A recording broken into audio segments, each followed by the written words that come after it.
This is a worldwide problem, and there's one thing about it that I have to say right at the beginning, and that is to say that we have a huge, huge problem to solve, climate change. And the only way we're going to solve it, if this world works as one family, every country must help each other.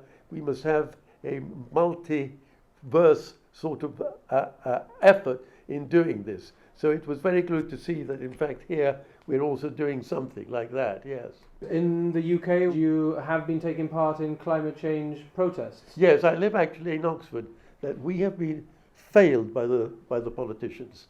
When I really started working on this, two things I saw were happening simultaneously. One was that what the scientists were predicting was going to happen with the climate was happening a lot faster than they had predicted. And the other thing was that the politicians were very slow and we were getting nowhere. In fact, the one finally in 2015 where something got agreed, which is the Paris Agreement, and the IPCC, which is the Intergovernmental Panel on Climate Change, in October last year said, you've got 12 years in which to reduce emissions by 45% by the year 2030 and by 100% by the year 2050. And that is going to require an enormous effort by all the world, all working together, by all of us having to make our own sacrifices.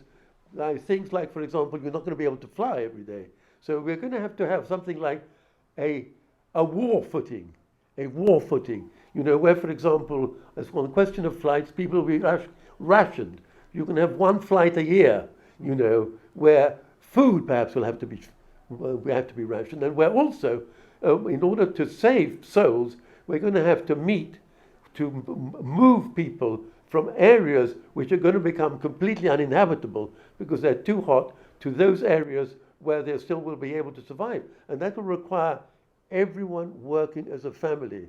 The human race is a family, and if we work together and we work well enough, drastically enough, and rapidly enough, we might be able to put this in reverse.